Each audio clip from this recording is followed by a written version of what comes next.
Interview করা সম্ভব? না স্যার। তাহলে এখানে কি করব আমরা? রিপ্রেজেন্টেটিভ স্যাম্পল নিব। সিলেক্টিভ করে নিতে হবে। হ্যাঁ, 10 জন বা ধরেন আমরা 10 জন নিয়ে যাব। তাহলে এই 10 জনকে ইন্টারভিউ করা হবে কি সেপারেটলি, আলাদা আলাদা ভাবে। এই জব ইনকামবেন্টস মানে হচ্ছে জব হোল্ডার্স।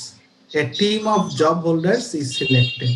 তাহলে একটা পজিশনের জন্য আমরা 10 জন, তাহলে এগুলো সিনিয়র অফিসার। আপনার প্রমোশনের পরে আপনার ডেজিগনেশন কি হবে? প্রিন্সিপাল অফিসার নাকি? Principal officer. জি স্যার, প্রিন্সিপাল অফিসারের জন্য আরো ধরেন 8 থেকে 10 জন সিলেক্ট করা হবে।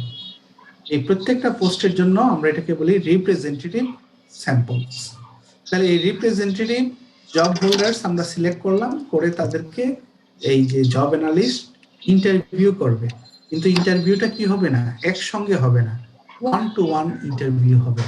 আপনার 10 জনের মধ্যে আপনি একজন, আপনার ইন্টারভিউ শেষ হবে, তারপরে আরেকজন আলাদা করে ইন্টারভিউ নেওয়া হবে। তাহলে এটাকে আমরা বলি ইন্ডিভিজুয়াল ইন্টারভিউ মেথড। তাহলে এটার একটা অসুবিধা হলো যে এখানে ব্রেইন স্টর্মিং, যেটাকে আমরা ব্রেইন স্টর্মিং না, এটাকে কি বলা হয়, গ্রুপ ডিসকাশন। হ্যাঁ, গ্রুপ ডিসকাশনের এখানে সুযোগ নাই। এখানে হচ্ছে 1 to 1 ইন্টারভিউ। আর আমরা যখন ইন্ডিভিজুয়াল গ্রুপ ইন্টারভিউ মেথডে যাব, গ্রুপ ইন্টারভিউতে এখানে নাম্বার অফ জব ইনকামবেন্টস আগের মতোই will be interviewed simultaneously, collectively. তাদেরকে একত্রে আপনার কি করা হবে, ইন্টারভিউ করা হবে। 10 জন যাদেরকে আমরা রিপ্রেজেন্টেটিভ কি বলা যায়, রিপ্রেজেন্টেটিভ ইন্টারভিউজ সিলেক্ট করলাম, এই তাদেরকে একত্রে আপনার ইন্টারভিউ করা হবে। এটাকে আমরা বলি গ্রুপ ইন্টারভিউ মেথড। এবং এটার কতগুলো গাইডলাইন এখানে দেওয়া আছে, এগুলো খুব সিম্পল জিনিস, আমরা সময় ব্যয় করি না। Job analyst and supervisor should work together to identify the workers who know the job best. তার মানে আমরা যে 10 জন সিলেক্ট করব, কোন 10 জনকে? আপনি বলছেন প্রায় কত 2200 জন, বা ধরেন 2000 জন কাজ করে, তাহলে 2000 জন তো সবাই খুব ভালো পারফর্মার না। আমাদের খুঁজে বের করতে হবে 10 জন খুব ভালো পারফর্মার। এই জন্যই হলো আপনাদের সুপারভাইজার হচ্ছে মেইন সুপারভাইজার হচ্ছে ব্রাঞ্চ ম্যানেজার। কারণ ব্রাঞ্চ ম্যানেজারের কাছ থেকে আমরা এগুলো সংগ্রহ করলাম।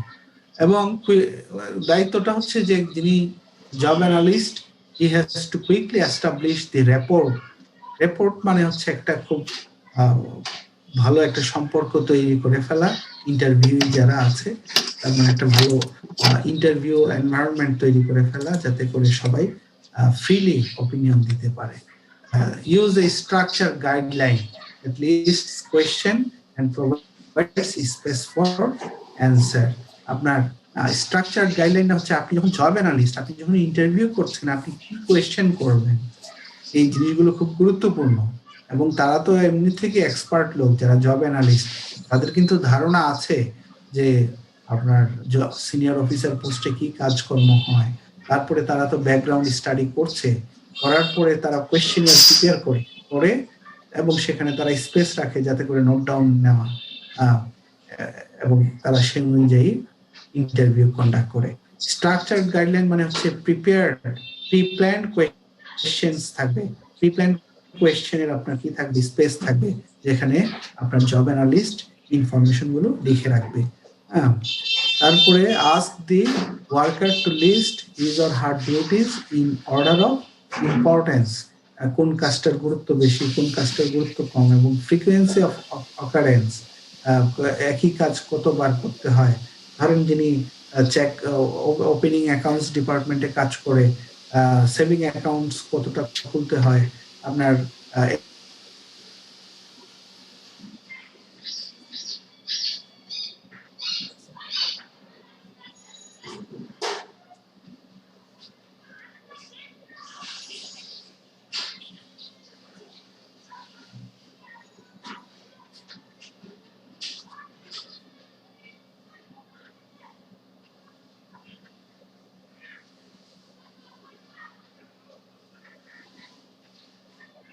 এবং এগুলো খুব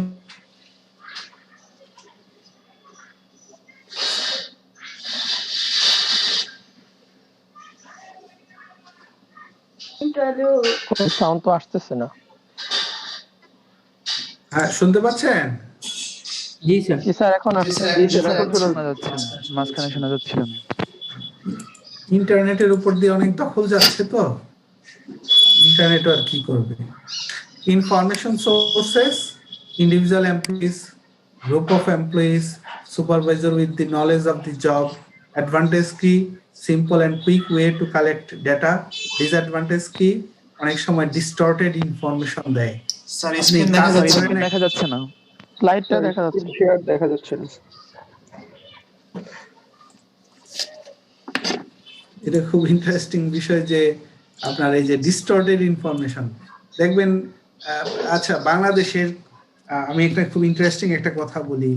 ইলেকশনের সময় অনেক সময় দেখবেন টিভি চ্যানেলগুলো গিয়ে জিজ্ঞাসা করে গরিব মানুষ বা খেটে খাওয়া মানুষদেরকে বাজারে গিয়ে আপনি কাকে ভোট দিতে চান, কি রকম জনপ্রতিনিধি আপনারা দেখতে চান। হ্যাঁ, আজ পর্যন্ত কেউ বলছে আমি খারাপ মানুষকে জনপ্রতিনিধি হিসেবে দেখতে চাই? আছে? না স্যার। সবাই কি বলে? সৎ, যোগ্য, ভালো। কাউকে দেখতে পাই। তাহলে তো আর আমাদের দেশে অযোগ্য লোকের কোনো জায়গায় থাকতো না। হ্যাঁ, জি স্যার। মানুষ অনেক সময় ইন্টারভিউতে এসে যা বলে বাস্তবতাটা কিন্তু সেটা না। অনেক সময় মানুষ ওই ইন্টারভিউতে এসে খুব ভালো ভালো কথা বলে, এবং সবচেয়ে জঘন্য জিনিস হচ্ছে বাংলাদেশে, আমি জানি না আপনাদের এক্সপিরিয়েন্স কি, ডোন্ট টেক ইট আদারওয়াইজ, যারা খুব দুষ্ট প্রকৃতির মানুষ, যারা কাজকর্মে খুব ফাঁকিবাজ, এরা সবচেয়ে বেশি সুন্দর করে গুছিয়ে কথা বলে না? অনেক সময় দেখবেন যে খুব সুন্দর করে তার কথাবার্তায় খুব পটু এগিয়ে থাকে, এবং ইন্টারভিউতে এমন ভাবে কথা বলবে যে আপনি বাস্তবতার অবস্থাটা হয়তো বুঝতেই পারবেন না। সে চাইবে ইন্টারভিউয়ার কি শুনতে চায় সে অনুযায়ী কথা বলবে। হ্যাঁ, তাহলে এটা একটা ডিসঅ্যাডভান্টেজ। ডিস্টর্টেড তো বুঝেন? ডিস্টর্টেড মানে কি? জি স্যার, ভেঙে যাওয়া, টুকরো টুকরো হয়ে যাওয়া। না না, এখানে ডিস্টর্টেড মানে হচ্ছে আমরা কি বলা যায়, নট রিলেভেন্ট স্যার, যেটা কি ইরেলিভেন্ট, নট ডিজায়ার্ড, নট মানে নট রেলিভেন্ট, এটাই সবচেয়ে ভালো হয়। ইরেলিভেন্ট, বাট যেটা আমাদের আসলে মূল ইনফরমেশনকে আসলে নষ্ট করে দেন। মূল ইনফরমেশনটা আপনার এই যে যারা বলছে যে আপনার তারা সৎ, যোগ্য, আসলে এটা বাস্তবতার সাথে বা এটা কি বলা যায় রিয়েলিটির সাথে ম্যাচ করে না। হ্যাঁ, তাহলে এই হলো আপনার ডিসঅ্যাডভান্টেজ। অ্যাডভান্টেজ কি? ইন্টারভিউ নেওয়াটা আপনার সিম্পল এবং কুইক ওয়েতে ডেটা কালেকশন করা যায়, সময় কম লাগে। ডায়েরি দিতে গেলে আপনার সময় বেশি লাগে, কোয়েশ্চেনিয়ার দিয়ে দিলেও এগুলো ফেরত পেতে সময় লাগে। ইন্টারভিউ ফরম্যাট, এখানে আমাদের স্ট্রাকচার্ড ফরম্যাট, মানে চেকলিস্ট একটার পর একটা দেওয়া আছে, কোয়েশ্চেন দেওয়া থাকবে এবং স্পেস দেওয়া থাকবে। অনেক সময় আমরা আনস্ট্রাকচার্ডও ব্যবহার করি, যেখানে আপনার আসলে এইখানে স্ট্রাকচার্ড আর আনস্ট্রাকচার্ড বলতে বোঝাচ্ছে, স্ট্রাকচার্ড হচ্ছে অপশনগুলো দেওয়া আছে, আর আনস্ট্রাকচার্ড মানে হচ্ছে এখানে স্পেসের মধ্যে হয়তো জব অ্যানালিস্টকে ইনফরমেশনটা লিখতে হবে। আর স্ট্রাকচার্ড, এখানে স্ট্রাকচার্ড বলতে বোঝাচ্ছে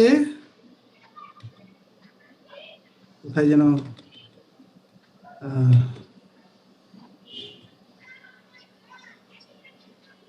এখানে স্ট্রাকচার্ড গাইড বলতে বোঝাচ্ছে আমাদের জিনিসগুলো প্রিডিটারমাইন্ড কোয়েশ্চেনিয়ার থাকতে হবে, কোনটার পরে কোনটা কোয়েশ্চেন করা হবে, কি করা হবে, এটা বলা হয় structured guideline.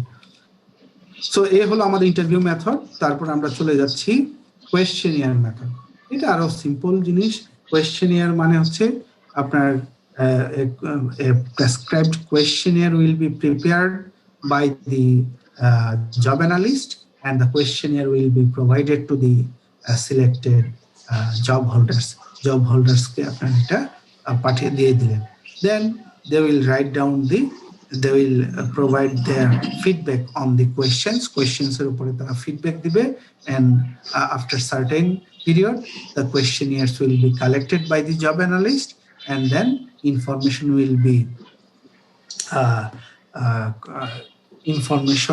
be analyzed, and which will lead to writing of job description and job specification. So এখানে আপনার কোয়েশ্চেনিয়ার দিয়ে দেওয়া হবে, এখানে ইন্টারভিউ করা হবে না, কোয়েশ্চেনিয়ার দিয়ে দেওয়া হবে, এবং এই কোয়েশ্চেনিয়ার গুলো অনেকটা আপনার একেবারে সুন্দর করে ডিজাইন করা কোয়েশ্চেনিয়ার দেওয়া থাকে, এবং এখানে কোয়েশ্চেনিয়ার অনুযায়ী আপনার job holder will provide their responses and they will return the questionnaire back to the job analyst within a certain period of time. Information source: employees are required to fill out the questionnaire to describe the job related duties and responsibilities. ঠিক আছে, questionnaire format, structured checklist, open ended question. কতগুলো structured checklist মানে হচ্ছে question দেওয়া আছে, আপনার অ্যানসারের option দেওয়া আছে, যেমন এমসিকিউ অথবা ইয়েস নো দেওয়া আছে, আর কতগুলো ওপেন এন্ডেড কোয়েশ্চেন দেওয়া আছে, আপনার স্পেস দেওয়া আছে, আপনার রেসপন্ডেন্ট তাকে সেটা লিখতে হবে। অ্যাডভান্টেজ কি? Quick and efficient way together, এটাও খুব বলা হচ্ছে তাড়াতাড়ি আমরা সংগ্রহ করতে পারি। এটা সংগ্রহ করা যায় তাড়াতাড়ি ইন সেন্সে যে লার্জ নাম্বার অফ এমপ্লয়িকে একসঙ্গে দিয়ে দিতে পারছেন। ইন্টারভিউ নিতে গেলে কিন্তু আপনার প্রত্যেকের জন্য আলাদা আলাদা, ধরেন একটা জবের জন্য আপনি ইন্টারভিউ করলেন, আবার আরেকটা জবের জন্য ইন্টারভিউ করতে গেলে কিন্তু আলাদা আলাদা সময় লাগছে। এখানে কিন্তু সব জবের জব হোল্ডারদেরকে, সব রকমের জব হোল্ডারদেরকে আপনি এট এ টাইম কোয়েশ্চেনিয়ার দিয়ে দিতে পারবেন। Expense and time consumed in preparing and testing the questionnaire. Questionnaire তৈরি করা এবং questionnaire ঠিক আছে কিনা সেটা নিশ্চিত করার জন্য সময় খরচ দুটি আছে। So, is there any question regarding this type?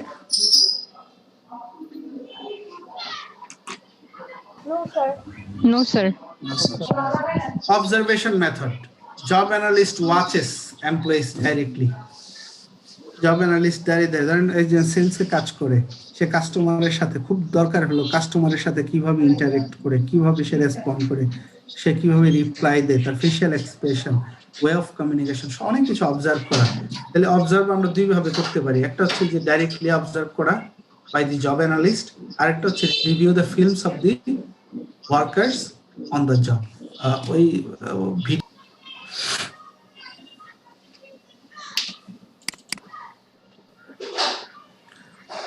তাহলে বলেন তো সবচেয়ে বড় সুবিধাটা হলো, do you see the slide? No, sir. তো অবজারভেশন মেথডের সবচেয়ে বড় ডিসঅ্যাডভান্টেজটা হলো যে if job analyst directly observes the employees, they feel hesitated to work. মানুষের সরাসরি যদি আপনার সামনে একজন দাঁড়িয়ে থাকে এবং আপনি জানেন সে আপনাকে অবজার্ভ করছে, এটা আপনার একটা হেসিটেশনের কারণ হবে। আরেকটা হচ্ছে যে যখন জানে সে he is observed by someone else, he or she will try to change the pattern of behaviour. Normally যেভাবে বিহেভ করে সেভাবে সে বিহেভ করবে না। এবং এই কাজেও দেখা যাচ্ছে যে যারা খুব দক্ষ মানুষ আপনার বসের সামনে খুব ব্যস্ততা দেখাবে, যেটা আননেসেসারি সেটাকে নেসেসারি হিসেবে দেখানোর চেষ্টা করবে। এটা তো আছেই। তাহলে এই যে স্পন্টেনিয়াসলি কাজ করতে পারবে না, এটা একটা বড় অসুবিধা। Useful when a job consists mainly of observable physical activities. অনেক জিনিস আছে বাইরে থেকে অবজার্ভ করার বিষয়টাই গুরুত্বপূর্ণ। সেগুলোর ক্ষেত্রে আপনার অবজারভেশন মেথড খুব ভালো কাজ করে, যেগুলো বাইরে থেকে, অনেক কাজ আছে বাইরে থেকে আপনার সবকিছু অবজার্ভ করা যায় না, এবং অবজার্ভটা আমরা করতে পারি directly or by using film.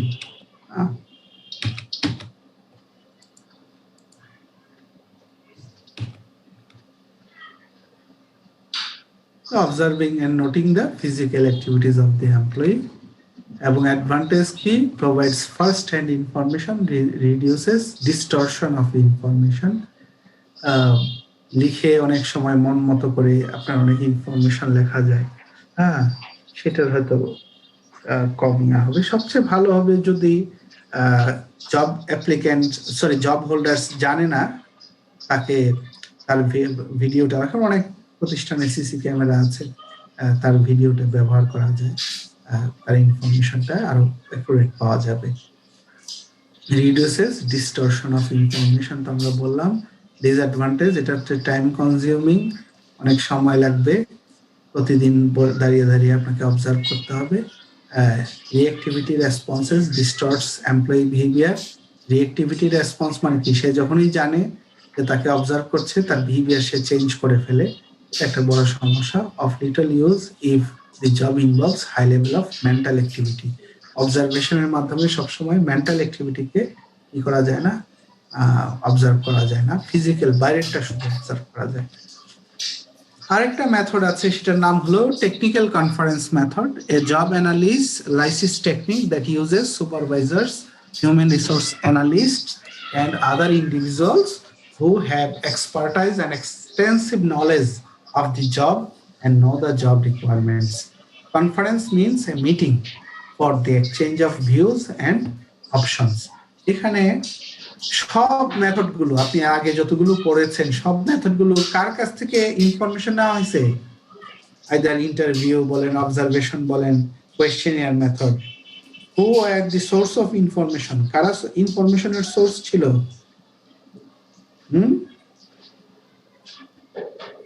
Job analyst না? জব অ্যানালিস্ট তো কালেক্ট করেছে, কাদের কাছ থেকে কালেক্ট করেছে?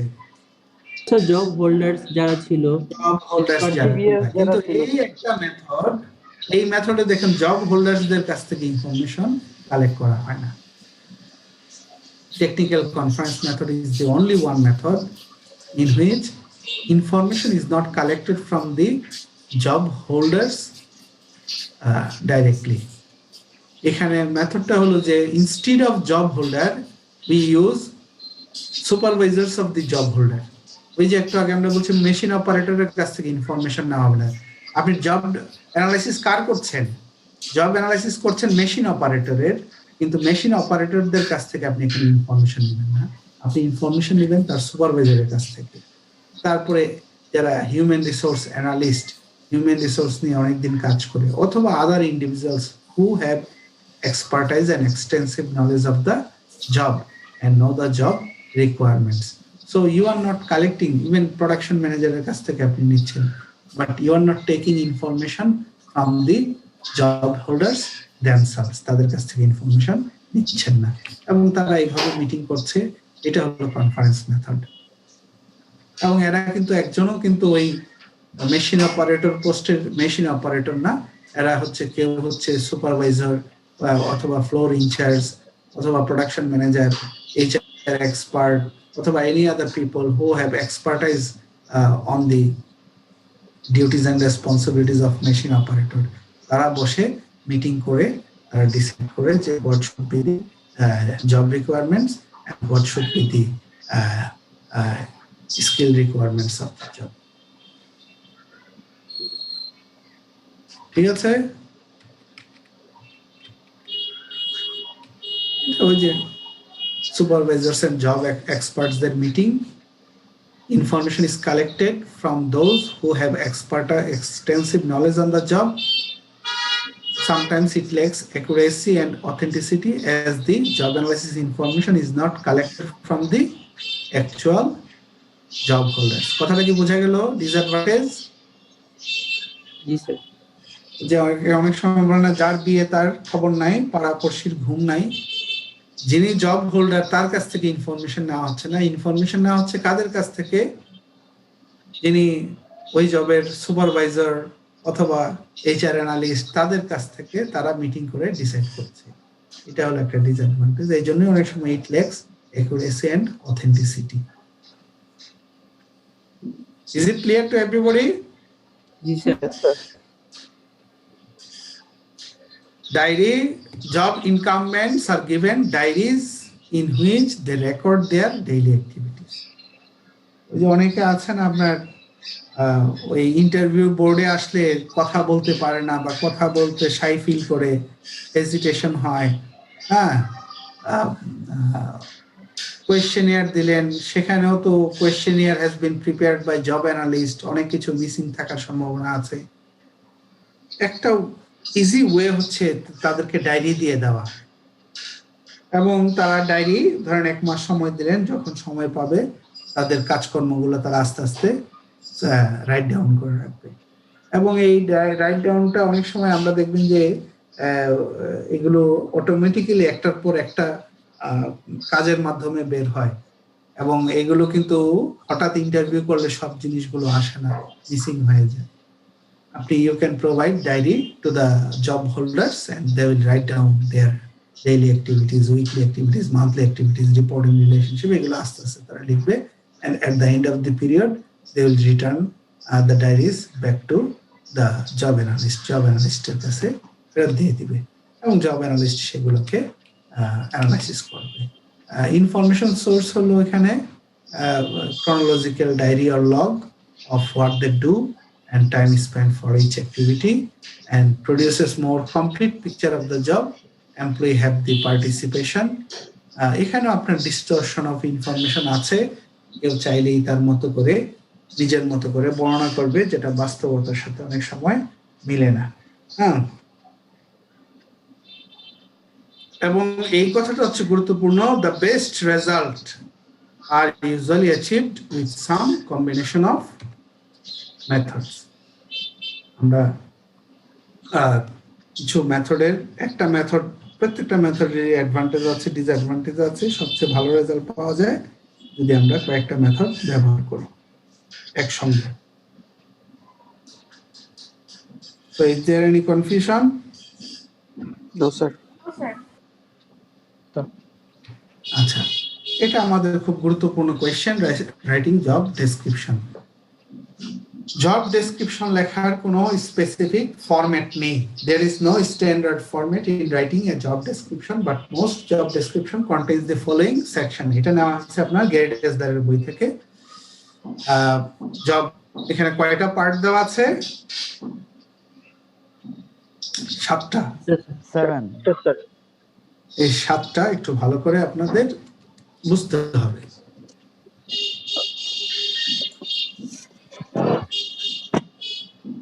কোথায় চলে গেল এটা? স্লাইড। স্ক্রিনটা অফ হয়ে গেছে। আচ্ছা, স্ক্রিনটা অফ হচ্ছে।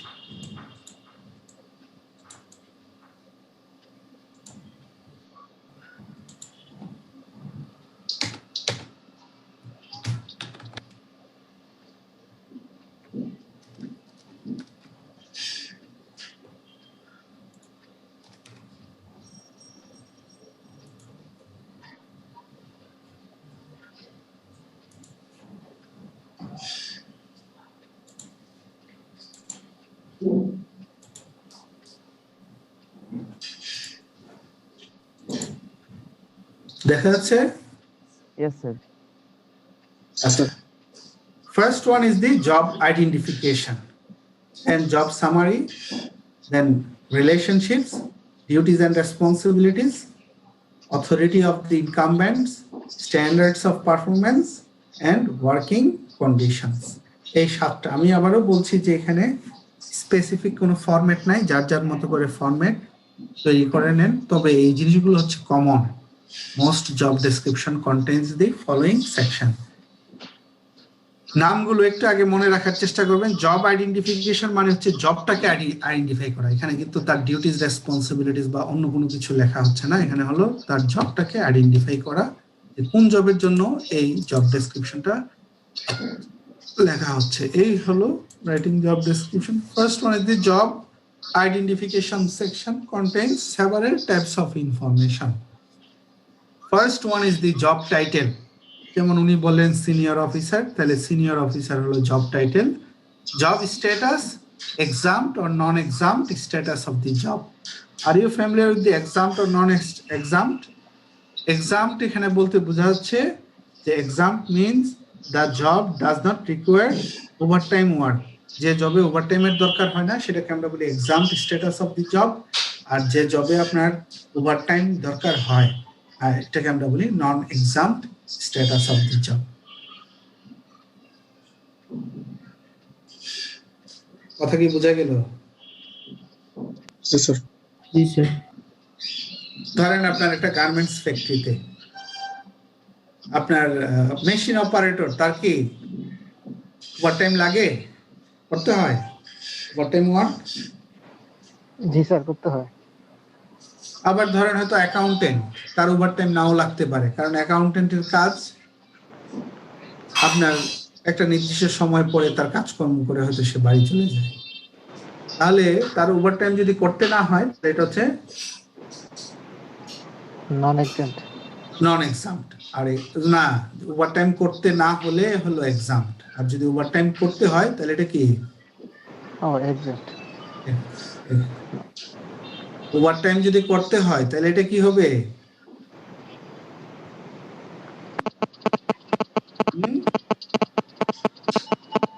নন এক্সাম্ট স্যার।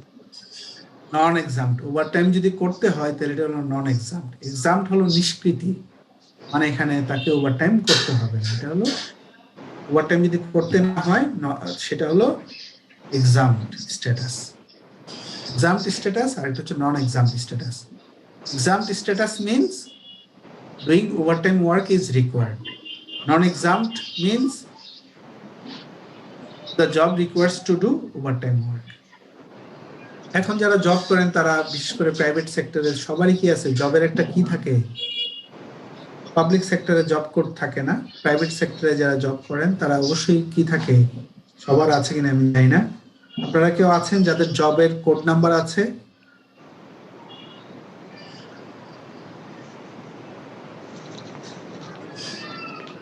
হ্যাঁ,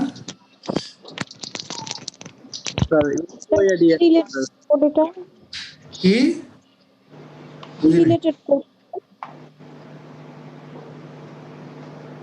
মানে আপনাদের কোড নাম্বার আছে কিনা?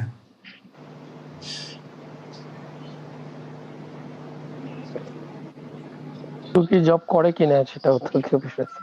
না না না, যে জব যারা করে তাদের তো জবের অনেক প্রাইভেট প্রতিষ্ঠানে জবের কোড নাম্বার আছে।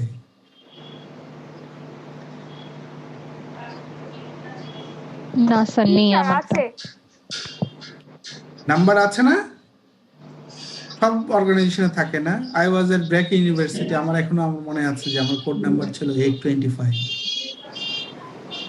জি স্যার, থাকে এটা। যেমন ইউএস এমবাসির জবে যেগুলো আছে ওগুলো কোড নাম্বার থাকে। জবের একটা কোড নাম্বার, এবং আমি ওই এমপ্লয়ীদের প্রোফাইলে আপনি কোড নাম্বার দিলেই তার সব ইনফরমেশন বের হয়ে যাবে। ঠিক আছে? আচ্ছা, ডিপার্টমেন্ট, ডিভিশন, সেকশন, প্ল্যান। আপনার জবটা কোন ডিপার্টমেন্টে, কোন ডিভিশনে বা কোন সেকশনে, কোন প্ল্যান্টে? হ্যাঁ, যেমন একটা particular job, even senior officer, ওনাদের তো একটু ইয়ে আছে, সিনিয়র অফিসার কোন ডিপার্টমেন্টে? আমি লোন এন্ড অ্যাডভান্সে যেমন কাজ করি, লোন এন্ড অ্যাডভান্স সেকশনের জন্য। তাহলে দেখেন লোন এন্ড অ্যাডভান্স সেকশনের কাজের ইয়ে কিন্তু আলাদা হবে সিনিয়র অফিসার হলেও। হ্যাঁ, তাহলে এটা একটা গুরুত্বপূর্ণ বিষয়। আবার ধরেন marketing department, finance department, accounting department. Marketing এর মধ্যে আবার কি থাকতে পারে? আলাদা ডিভিশন থাকতে পারে। ধরেন আপনার অ্যাডভার্টাইজমেন্ট, প্রোডাক্ট প্রমোশন, ডিস্ট্রিবিউশন, তারপরে আপনার ব্র্যান্ডিং, অনেকগুলো পার্ট থাকতে পারে। তাহলে এগুলো এখানে মেনশন করতে হবে। Grade or level. স্যার এখানে প্ল্যান বলা হচ্ছে কেন? ম্যানুফ্যাকচারিং প্ল্যান্টের যদি হয়ে থাকে, ম্যানুফ্যাকচারিং প্ল্যান্ট অনেকের আছে, 4টা 5টা 6টা ম্যানুফ্যাকচারিং প্ল্যান্ট আছে। ম্যানুফ্যাকচারিং প্ল্যান্টের আবার ইউনিট আছে। ফ্যাক্টরি, বুঝতে পেরেছেন? জি স্যার, জি স্যার। আচ্ছা, level or grade. Grade level তো সবারই আছে, পাবলিক সেক্টরে আছে, প্রাইভেট সেক্টরে আছে। লেভেল কম থাকা ভালো না বেশি থাকা ভালো? ঠিক থাকা ভালো। স্যার বেশি। বেশি থাকা ভালো। না স্যার, কম থাকা ভালো। গ্রেড বেশি থাকলে ভালো, উপরে গ্রেড কমে যাবে স্যার। গ্রেড 1 মানে হচ্ছে আপনি একদম টপে চলে যাবে। টপে আছেন। হ্যাঁ, বাংলাদেশে আপনার দেখবেন যারা, ওটা নিয়ে অনেক বিতর্ক আছে। গ্রেড 1 হলো যারা সেক্রেটারি, চিফ যারা স্যার, চিফ। হ্যাঁ, তো আমরা গ্রেড 4-এ বা 5-এ আছি। তো এই গ্রেড গুলো আস্তে আস্তে কমতে কমতে 4-এ, এখন আমরা 4-এ আছি। তো 4 থেকে তারা 3, 2, 1 পর্যন্ত হলো আপনার সেক্রেটারি, এবং সেক্রেটারি 1-এর পরে আবার বাংলাদেশ হলো একটা পিকলিয়ার দেশ, এখানে সব সম্ভবের দেশ। সেখান থেকে আবার 1-এর পরে আবার কি দেওয়া হয়েছে? গ্রেড 1 এর উপরে স্পেশাল ওই যে সেক্রেটারিরা আবার এখানে সিনিয়র সেক্রেটারি নাম দিয়ে আর একটা এডিশনাল একটা ইয়ে তৈরি করা হয় তোমার। জি স্যার। তাহলে এই হলো গ্রেড। তারপরে ইমিডিয়েট সুপারভাইজার টাইটেল, সুপারভাইজারের টাইটেল থাকতে হবে, পে রেঞ্জ, সে কোন পে স্ট্রাকচারে বিলং করে, তারপরে রিটেন বাই, কে লিখছে, date, written by, approve by, কারা এটাকে জব অ্যানালিস্টকে এবং কে এটা অ্যাপ্রুভ করছে এগুলো থাকবে এখানে। এই গেল আপনার জব আইডেন্টিফিকেশন। জব আইডেন্টিফিকেশনের পরে হলো job summary. The job summary should describe the general nature of the job, listing only the major functions and activities. So একেবারে একটা সেন্টেন্সে আপনি একটা সামারি লিখলেন যে what are the major duties and responsibilities of the job. একজন দেখেন mail room সুপারভাইজারের এখানে একটা জব সামারির এক্সাম্পল দেওয়া আছে। The mailroom supervisor receives, sorts, delivers all incoming mails properly, and he or she handles all outgoing mails, including the accurate and timely posting of such mails. কয়টা sentence এখানে?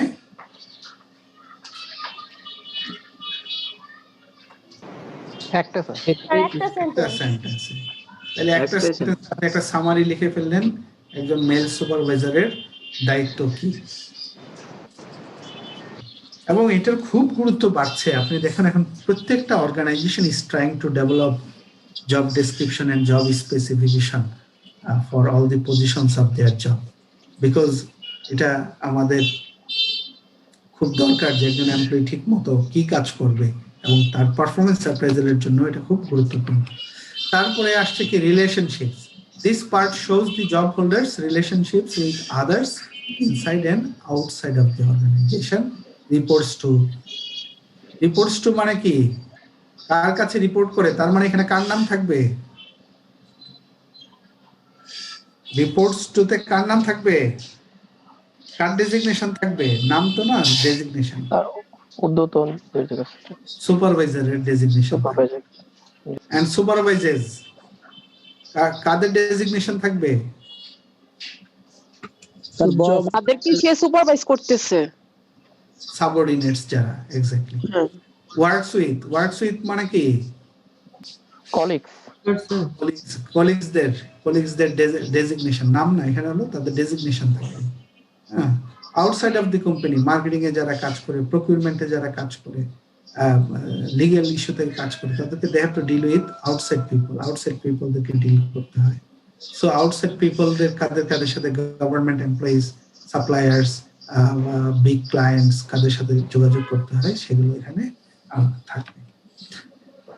Duties and responsibilities. This section presents a detailed list of the job's actual duties and responsibilities. এখানে আপনি বিস্তারিত daily activities, weekly activities, monthly activities, day to day activities যা কিছু আছে, common, uncommon, সব রকমের অ্যাক্টিভিটিস এর ডিটেইল ডেসক্রিপশন দিবে।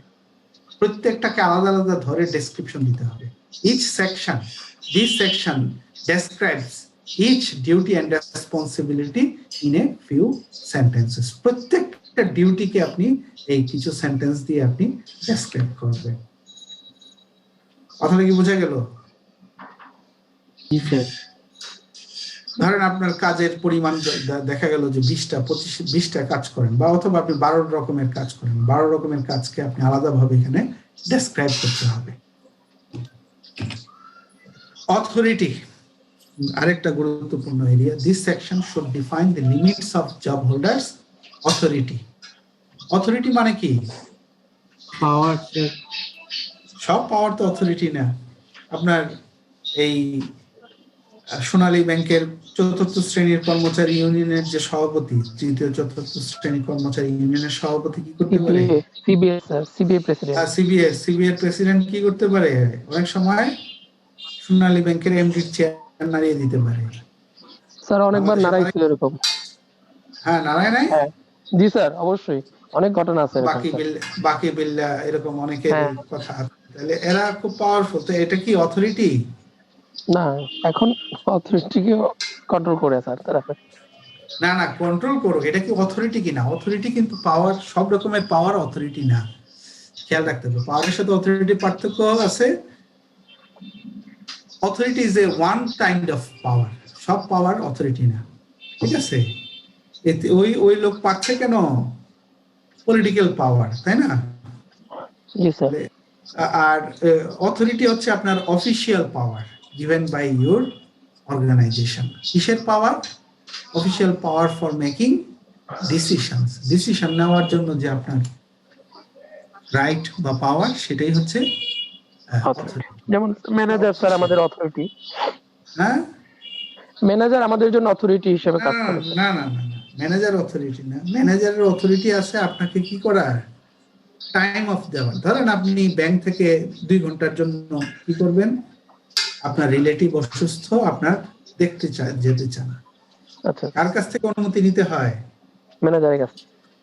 তাহলে ম্যানেজার এই যে আপনাকে পারমিট করতে পারছে, এটা হলো তার authority.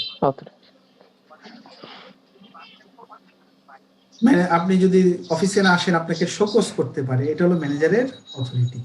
Manager can recommend you to transfer from one branch to another branch, যদি পারে। না পারলে তো নাই, কেউ না কেউ তো আপনার ট্রান্সফারের ডিসিশন নিচ্ছে, তাই না?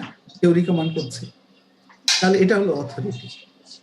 অথরিটি আরো অনেক আছে, আমরা দেখি অনেক এক্সাম্পল আছে, এবং এই অথরিটি গুলোকে আমরা বলি decision making authority, supervisory authority, budgetary limitations, অনেকগুলো অথরিটি আছে। কিন্তু অথরিটির মূল কথা হচ্ছে আপনার decision making power of a job holder. And এটাকে অনেকে পাওয়ার শব্দটা ইউজ করতে চায় না, বলে যে it is the right to make decision, official right to make decisions. তাহলে দেখেন অথরিটির example, authority two approve purchase request up to টাকা 10,000, 10,000 টাকার মধ্যে যদি কেনাকাটা হয়, তাইলে ধরেন ম্যানেজার নিজেই কি করতে পারে, অ্যাপ্রুভ করতে পারে। এটা আর ফাইন্যান্স কমিটিতে যাওয়ার দরকার নেই। তাহলে এটা হলো তার authority. Giving orders to subordinates, আপনার সাবঅর্ডিনেটসদেরকে সে অর্ডার দিতে পারে, এটা তার authority. Grant time off or leave of absence, আপনাকে এই যে 2 ঘন্টার জন্য আপনি you want to visit your relative in hospital, manager can give you a time of for a particular time of to you, it is the manager's authority. অথবা leave of absence আপনাকে grant করতে পারে, ছুটি মঞ্জুর করতে পারে, অথবা সে ছুটি মঞ্জুর করতে পারে না, কিন্তু he can recommend the leave of absence, so it is the authority. Discipline, recommend salary increase, আপনার স্যালারি বাড়ানোর ব্যাপারে আপনার কি করতে পারে, আপনার ম্যানেজার যদি রিকমেন্ড করতে পারে, তাহলে এটা তার অথরিটি।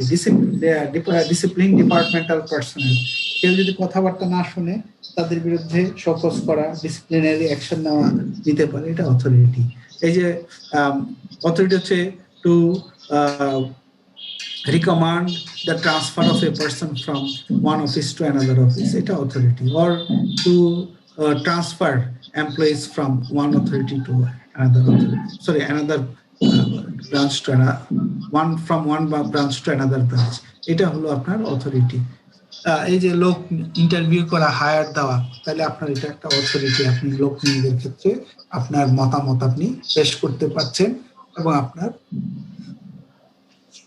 যোগ্য ক্যান্ডিডেট নেওয়ার ক্ষেত্রে আপনার ওপিনিয়ন দিতে পারছেন, সেটা হলো আপনার authority. So there are different source of authority. এখন কথা হলো যে আপনার পজিশনে আপনার কি অথরিটি আছে, আপনি একটু পার্থক্যটা বোঝাই। ধরেন আপনি ব্রাঞ্চ ম্যানেজার, আপনাদের ব্রাঞ্চ ম্যানেজার কি লিভ অফ অ্যাবসেন্স অ্যাপ্রুভ করতে পারে? স্যার উনি 4 দিন পারে স্যার, 4 দিন। আচ্ছা, 4 দিনের বেশি হলে আমাদের কন্ট্রোলিং অফিস, আমাদের ডিজিএম করে স্যার এটা। আচ্ছা, তাইলে কিন্তু 4 দিনের বেশি হলে উনি কি করতে পারে, রিকমেন্ড করতে পারে, রিকমেন্ড করতে পারে। জি স্যার। তাহলে এইটা দেখেন 2 রকমের অথরিটি। একটা হচ্ছে যে he can grant leave of absence for up to 4 days, and if it is more than 4 days the manager can recommend the application for leave, তাই তো? তাহলে এটাও কিন্তু one kind of authority. Manager যদি 4 দিনের বেশি, আপনার খুব জরুরি ছুটি দরকার, ধরেন আপনার বাসায় খুব অসুস্থ কেউ বা খুব সিরিয়াস প্রবলেমে পড়ে গেছেন, অথবা এখানে কোভিড-19 কেউ আক্রান্ত হলো, তাহলে এই যে ছুটিটা অ্যাপ্রুভ করা, এটা ম্যানেজার যদি রিকমেন্ড না করে, তাহলে কিন্তু ছুটি ওই কন্ট্রোলার অফিস থেকেও কি করবে না, ছুটি অ্যাপ্রুভ করবে না, তাই না? জি স্যার। তাহলে এগুলো হচ্ছে অথরিটি। তাহলে একটা জবের কতটুকু অথরিটি আছে? আপনি কাদেরকে সুপারভাইজ করেন? সিনিয়র অফিসার যারা আছেন, জি স্যার, আপনারা কাদেরকে সুপারভাইজ করেন সিনিয়র অফিসার হিসেবে যারা আমরা স্যার অফিসারদের করি, অফিসার এবং অন্যান্য সাবঅর্ডিনেট যারা আছে। অফিসারদেরকে আপনারা সুপারভাইজ করেন, তাহলে এখানে আপনি আপনার অফিসারকে আপনি কি করতে পারেন, আপনি অর্ডার দিতে পারেন না এই জি কাজটা স্যার। করতে। তাহলে এটা হলো আপনার অথরিটি। এখন হলো স্ট্যান্ডার্ডস অফ পারফরমেন্স, এটা খুব গুরুত্বপূর্ণ। আমরা বলছিলাম যে job analysis is also important for performance appraisal. Performance অ্যাপ্রাইজালের জন্য আমরা জব অ্যানালাইসিসটা ব্যবহার করি। Some job description contains a section for standards of performance. For example, এই যে আপনার ডিউটিটা কি, দেখেন আমরা যখন ডিউটি রেসপন্সিবল, মূল কাজটা কি জব ডেসক্রিপশনের, বলেন তো কি লেখা, কি আইডেন্টিফাই করা? হ্যাঁ, ডিউটিস এন্ড রেসপন্সিবিলিটিস।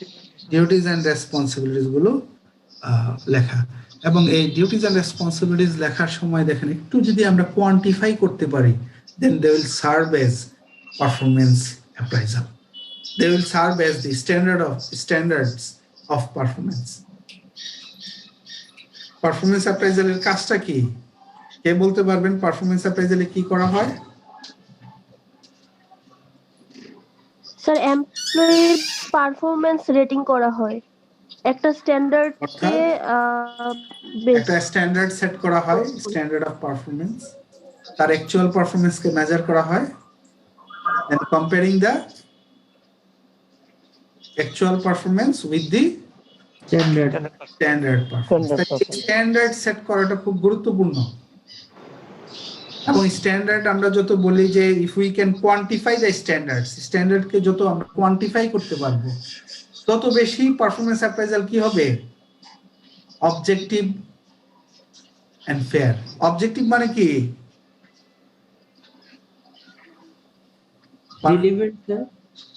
আমরা সবসময় বলি performance appraisal should be objective. Objective মানে কি? অ্যাকুরেট স্যার, অ্যাকুরেট হতে হবে, অ্যাকুরেট, ফেয়ার হতে হবে, ঠিক আছে? এই অবজেক্টিভ মানে পারপাস না। তাহলে আমাদের দেখেন তার ডিউটিটা কি, ডিউটিটাকে আমরা একটু কোয়ান্টিফাই করবো। Accurately posting accounts payable, accounts পেয়েবলের যত বিষয় আছে সেগুলো যেন অ্যাকুরেটলি পোস্টিং করা হচ্ছে অ্যাকাউন্টেন্টের একটা ডিউটি। হ্যাঁ, এবং অ্যাকাউন্টস পেয়েবল হচ্ছে আমাদের যে টাকাগুলো পে করতে হবে, এবং এখানে জন্য all invoices received are posted within the same working day. আমরা যে ইনভয়েস গুলো পাবো সেগুলোকে আমাদের কি করতে হবে? লেজার এবং জার্নালে পোস্টিং দিয়ে দিতে হবে অন দ্য সেম ওয়ার্কিং ডেতে। route all the invoices to proper departmental managers for the approval on the same day. Invoice গুলো যখন আমরা পাবো, ইনভয়েসের কথাটা আমাদের একটু অপরিচিত মনে হয়, এগুলো হচ্ছে রিসিট যেগুলো পাবো সেগুলো আমাদের যেদিন পাবো সেদিনই ডিপার্টমেন্টাল ম্যানেজারের অ্যাপ্রুভাল নিতে হবে। এবং average of no more than 3 posting errors occur per month. প্রতি মাসে কয়টার বেশি ভুল হতে পারবে না?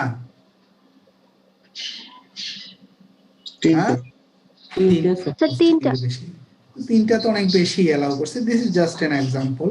এখন আমরা চাইবো, আর এখন এগুলো ভুল হওয়ার সম্ভাবনা, ইভেন অ্যাকাউন্টিং সফটওয়্যার ইউজ করা হয়, এবং অ্যাকাউন্টিং সফটওয়্যার ইউজ করলেও আমাকে ইনভয়েসের তো ইনপুটটা দিতে হবে, তো ইনভয়েসের ইনপুটটা আমাকে অ্যাকুরেটলি দিতে হবে। এখন আর ওই যে মাসে 3টাও আপনার ভুল এলাও করা হবে না। হ্যাঁ, তাহলে এইগুলো হচ্ছে আপনার এই যে একটা জিনিস দেখেন, অল ইনভয়েসেস রিসিভড, আপনি যেদিন ইনভয়েস গুলো পাবেন সেদিনই আপনাকে কি করতে হবে? আপনার লেজার এবং জার্নাল এবং লেজারে পোস্টিং দিতে হবে। যারা অ্যাকাউন্টিং এর ব্যাকগ্রাউন্ড তারা খুব ভালো করে জানেন যে জার্নাল এবং লেজারে এই ইনভয়েসের এই যে আপনার পোস্টিং দেওয়া, অ্যাকাউন্টস পেয়েবলকে কিভাবে পোস্টিং দিতে হয়। এবং এই যেদিন আপনি ইনভয়েস গুলো পাবেন সেদিনই you have to take approval from the concerned managers, concerned manager কাছ থেকে অ্যাপ্রুভাল নিতে হবে। and you are not allowed to make more than 3 mistakes in posting। 3টার বেশি আপনি মিস্টেকস করতে পারবেন না প্রতি মাসে। তাহলে এগুলো কি? এগুলো হচ্ছে স্ট্যান্ডার্ড অফ পারফরমেন্স। কেউ যদি 3টার বেশি করে তার মানে তার পারফরমেন্স হচ্ছে বিলো স্ট্যান্ডার্ড। কেউ যদি অ্যাপ্রুভাল নিতে দেরি করে তাহলে below standard. Last one is the the job description should also list the general working conditions involved in the job. There might include the things like physical and social environment কি হবে, একটা জবের physical and social environmentটা describe করা, এটা হলো আপনার working conditions and physical environment. ওখানে heat level, hazardous level, noise level, physical environment. Physical environment মানে কি বলেন তো? আমাদের যে এনভায়রনমেন্ট, যেমন আমাদের অফিসিয়াল এনভায়রনমেন্ট, পরিবেশের অফিসিয়াল, না, water, air, sound. Physical environment হচ্ছে আপনার ওখানে চেয়ার, টেবিল, স্পেস কতটুকু থাকবে, এগুলো হচ্ছে ফিজিক্যাল এনভায়রনমেন্ট। জি স্যার। হ্যাঁ, আর সোশ্যাল এনভায়রনমেন্ট হচ্ছে কত মানুষ আসবে, ইন্টারঅ্যাকশন কি হবে, কি রকম ভাবে কথা বলতে হবে, সেগুলো হচ্ছে সোশ্যাল সেটিং, সোশ্যাল এনভায়রনমেন্ট। আবার অনেক ক্ষেত্রে আপনার জবে হিট লেভেল, যারা ধরেন আমাদের বলে স্টিল কোম্পানিজ গুলো, স্টিল কোম্পানিজে আপনার প্রচুর পরিমাণে হিট থাকে, হ্যাজার্ডাস কন্ডিশনস, যারা আপনার রিয়েল এস্টেট সেক্টরে কাজ করে, লেদার ইন্ডাস্ট্রিতে কাজ করে, এখানে আপনার হ্যাজার্ডাস, এখন যারা হসপিটালে কাজ করছে হ্যাজার্ডাস কন্ডিশনস আছে। নয়েজ লেভেল কিরকম, সেখানে কথাবার্তা, মানুষ কিরকম শাউট করে, কিরকম শব্দ হয়, সেগুলো হচ্ছে সবই আপনার এখানে থাকবে। এই হলো আপনার রাইটিং জব ডেসক্রিপশন। জব স্পেসিফিকেশনটা তো আপনাদেরকে দেখিয়েছিলাম আমি, না তাই না? গত ক্লাসে একটা বিজ্ঞাপন থেকে দেখিয়েছি না? আমাদের লাস্ট হলো আমরা বলি structured job analysis technique. Structured job analysis techniques আমাদের দেশের জন্য খুব একটা রিলেভেন্ট না, এখানে বিশেষ করে আমেরিকার জন্য ঠিক আছে। There are two notable structured job analysis techniques. আগে একটু বোঝার চেষ্টা করেন স্ট্রাকচারড জব অ্যানালাইসিস টেকনিকটা কি। স্ট্রাকচারড জব অ্যানালাইসিস টেকনিক হচ্ছে আমেরিকাতে যেটা হয়, প্রথমে আমরা যদি বলি ডিপার্টমেন্ট অফ লেবারস, ইউএস এর যে, এটা হলো US department of labor. US department of labor, they always try to identify all sorts of job created in the organizations.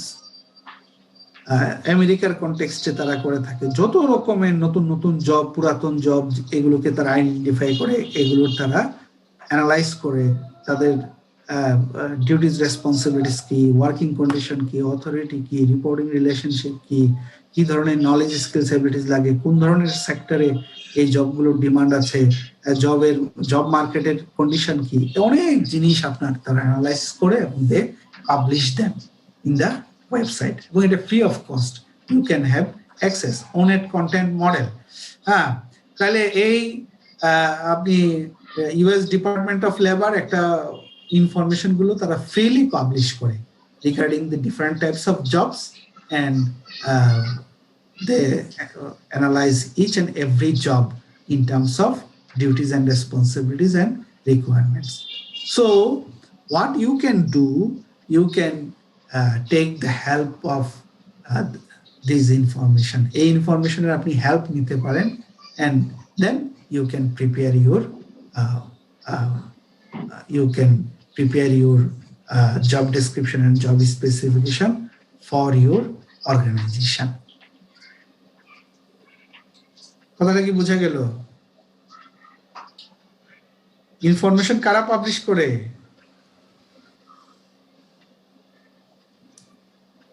Hello, G sir. কারা ইনফরমেশন পাবলিশ করে?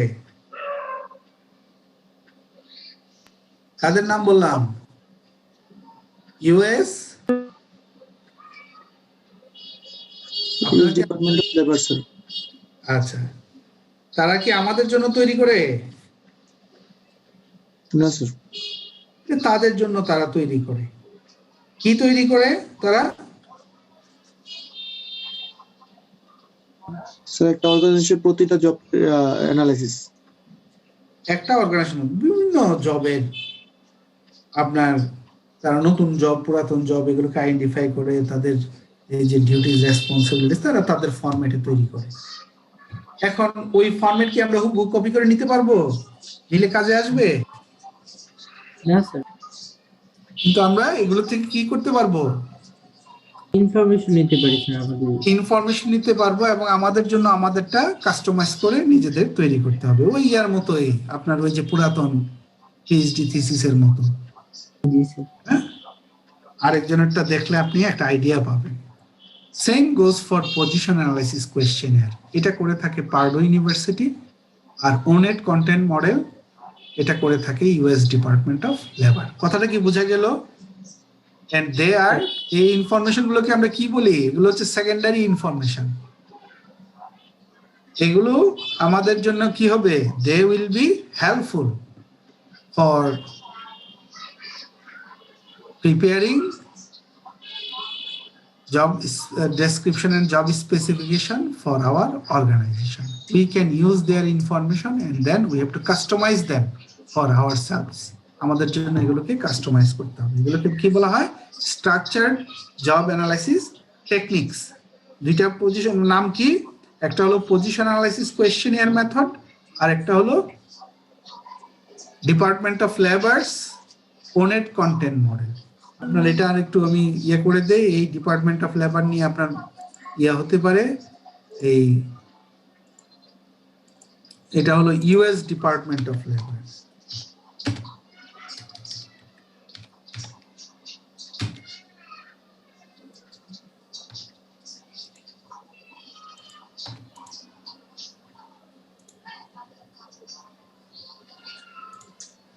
লাইনটা মনে হয় এখানে কেটে যাবে, আমাদের আবার কানেক্টেড হতে হবে।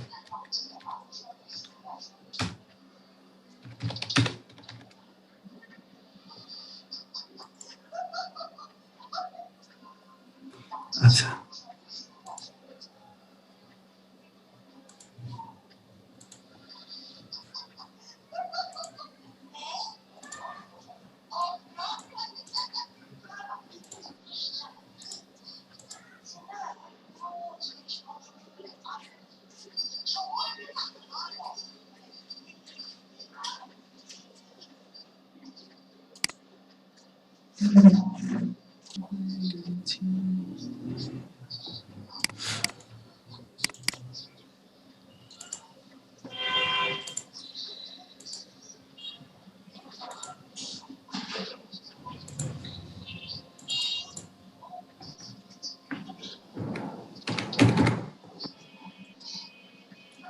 আপনারা দেখতে পাচ্ছেন?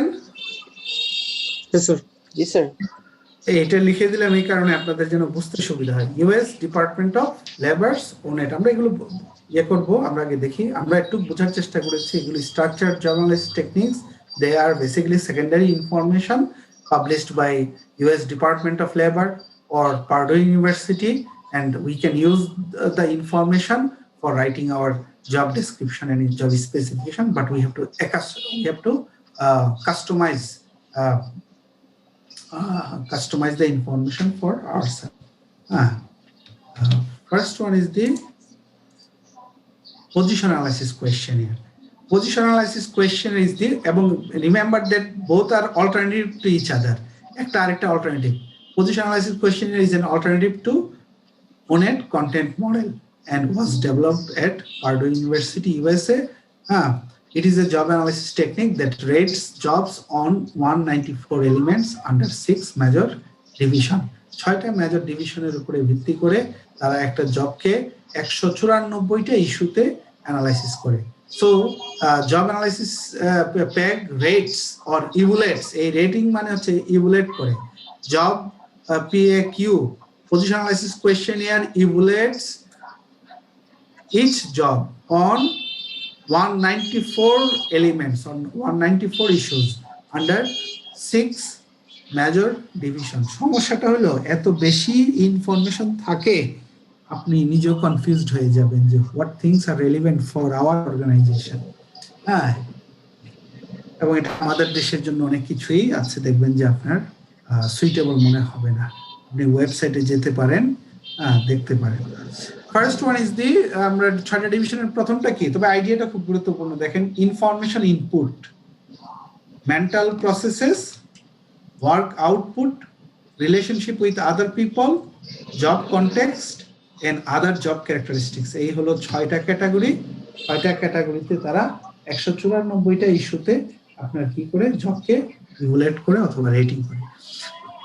প্রথমটা হচ্ছে আপনার information input. Where and how does the employee get information he or she uses on the job? জবে আমরা যে ইনফরমেশন ব্যবহার করি এই ইনফরমেশন গুলো কোথা থেকে আসে, কিভাবে আসে, হ্যাঁ, এবং কোন ইনফরমেশন গুলো, সেগুলো আমাদের এই পার্টে থাকে। এটার নাম হলো information input. Second one is the mental processes. যে জবটার কথা বলছি, for example senior officer, what decision making and planning are involved in the job. এই সিনিয়র অফিসার পোস্টে কাজ করতে হলে কি ধরনের সিদ্ধান্ত তাকে নিতে হয়, কি ধরনের প্ল্যান করতে হয়, কি ধরনের প্রবলেম সলভ করতে হয়, মেন্টাল ডিসিশন কি কি আছে, মেন্টাল অ্যাক্টিভিটিস কি কি আছে, সেগুলো এই মেন্টাল প্রসেসেস এর মধ্যে থাকবে। 2 নাম্বার। 3 নাম্বার হলো ওয়ার্ক আউটপুট। এই ওয়ার্ক আউটপুট মানে কিন্তু আমাদের ফিজিক্যাল যে ধরেন একজন মেশিন অপারেটর যেটা প্রডিউস করলো এটা না, এটা হলো তার what physical activities R required to perform the job and what tools and equipments are required to perform the job. So what physical activities the employee need to perform and what tools and equipments will be used by the worker or employee. এটা হলো আমাদের work output. And then এটা তো আমরা আগেরটাও দেখেছি যখন আমরা job writing job description পড়ি, relationship with other people. Relationship আমরা বলছি supervisors, subordinates, colleagues, and outside of the organization কি কি relationship maintain, official relationship maintain করতে হয়, সেগুলো এখানে আসবে। Job context, in what physical and social context, এটা আমরা পড়েছি working conditions and physical working conditions of the job. এই রাইটিং জব ডেসক্রিপশনে এখানে হলো আপনার physical and social context of the job. আর 6 নম্বরে আদার জব ক্যারেক্টারিস্টিক্স, কোনো স্পেশাল যদি কোনো রিকোয়ারমেন্টস থাকে, অ্যাক্টিভিটিস থাকে, এগুলো আপনার other job characteristics, for example special কোনো স্কেডিউল, রেসপন্সিবিলিটি এটসেট্রা, এগুলো আসবে 6। So is it clear? Position analysis questionnaire. Yes, sir. এবং এটা কিসের জন্য ভালো? এই মেথডটা আমরা পড়েছি, বলেন তো, এই মেথডে যদি আমরা জব অ্যানালাইসিস করি কিসের জন্য ভালো? কে বলতে পারবে? আমরা একটু আগেই পড়ে আসছি, স্টেপস ইন জব অ্যানালাইসিসে আমরা পড়েছি। হ্যাঁ,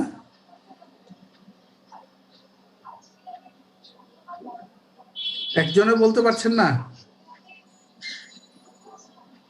পজিশন জব স্পেসিফিকেশন,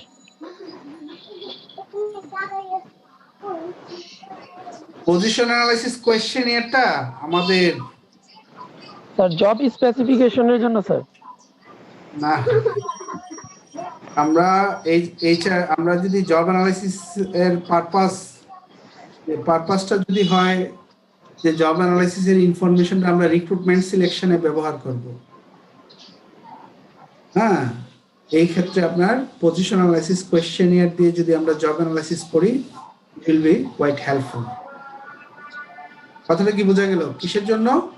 রিক্রুটমেন্টের জন্য স্যার। তাহলে রিক্রুটমেন্ট এন্ড সিলেকশনে এই যে আপনার কি ধরনের ইনফরমেশন লাগে, তার কি ধরনের প্ল্যানিং করতে হয়, ডিসিশন মেকিং করতে হয়, এগুলো বিবেচনা নিয়েই তো আমরা একটা লোককে নিয়োগ দিব। কি ধরনের ফিজিক্যাল অ্যাক্টিভিটিস করতে হয়, হ্যাঁ। আচ্ছা, department of labour's ONET content model. Department of labour's ONET stands for occupational information network. ONET মানে কি? Occupational Information Network. The heart of ONET is the content model. Content মডেলটা হচ্ছে মূল আমাদের যে এই জব অ্যানালাইসিস, জব মানে recruitment, job description এবং জব স্পেসিফিকেশনের জন্য আমাদের খুব গুরুত্বপূর্ণ হচ্ছে content model. The ONET replaced the popular Dictionary of Occupational Titles in 1998. আগে নাম ছিল Dictionary of Occupational Titles। আগে নামটা শুনলে খুব ক্লিয়ারলি বোঝা যেত, ডিকশনারি অফ অকুপেশনাল টাইটেলস। এটার নামটা এখন হয়ে গেছে ওনেট, হ্যাঁ, occupational information network. Ponent content model provides the detailed description of the knowledge, skills, abilities necessary as well as the activities and tasks performed in a job. একটা জবে কি ধরনের অ্যাক্টিভিটিস ডিউটিস আছে এবং কি ধরনের নলেজ স্কিলস এবিলিটিস লাগে সবগুলি ওনেটে বর্ণনা করা হয়। এখানেও আপনার 6টা পার্টে আলোচনা করা হয়, কিন্তু এই পার্টের একটা অসুবিধা হলো এই নামগুলোর সঙ্গে আপনার ডেসক্রিপশনটা অনেক সময় একেবারে ইজিলি মিলে যায় না। একটা হলো worker requirements, worker characteristics, worker requirements, experience requirements, occupational requirements, occupation specific information, and workforce characteristics. কয়টা হলো? হ্যাঁ 6টা। জি স্যার। আমরা 6টার প্রথমটা দেখি, এই জন্য আমি একটু বেশি সময় নিয়ে এগুলো লিখছি যাতে করে আপনাদের বুঝতে সুবিধা হয়, বর্ণনাগুলো একটু জটিল। ওয়ার্কার ক্যারেক্টারিস্টিক্স বলতে কি বোঝাচ্ছে? Enduring characteristics that may influence both performance and capacity to acquire knowledge and skills required for effective job performance. আপনার পারফরম্যান্সকে ইনফ্লুয়েন্স করে বা আপনার capacity to acquire knowledge and skill, এই ক্যাপাসিটিকে ইনফ্লুয়েন্স করার জন্য কতগুলো এন্ডিউরিং ক্যারেক্টারিস্টিক্স আছে। এই পার্টটা আপনার দেখা হবে ওয়ার্কার ক্যারেক্টারিস্টিক্সে। এই পার্টে কি কি থাকে? প্রথমটা দেখেন কি কি থাকে। আপনার যে এবিলিটিস গুলো অবশ্যই আপনার পারফরমেন্সকে, আপনার ক্যাপাসিটি টু অ্যাকোয়ার নলেজ স্কিলসকে এফেক্ট করে। অকুপেশনাল ইন্টারেস্ট মানে হচ্ছে আপনার basically preferences of the work environment based on the Holland's model of personality types. আপনারা কারা কারা অর্গানাইজেশনাল বিহেভিয়ার পড়েছেন? স্যার এখানে যারা আছে আই থিংক সবাই জি এখানে স্যার, পড়েছে। পড়েছি স্যার। সবাই পড়েছে। হল্যান্ডের মডেল মনে আছে কারো? হল্যান্ডের টাইপোলজি অফ পার্সোনালিটি,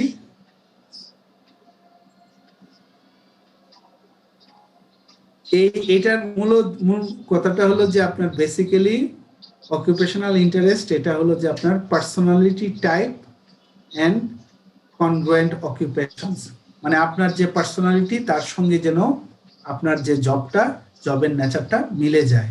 এবং যারা, আমি এই জন্য এটা দিয়ে দিয়েছি ওবি থেকে এনে। এটা কারা কারা এটা পড়েছেন?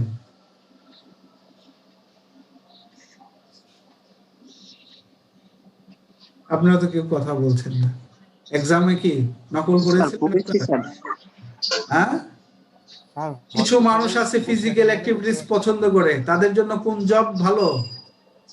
Farmer, mechanic, machine operator.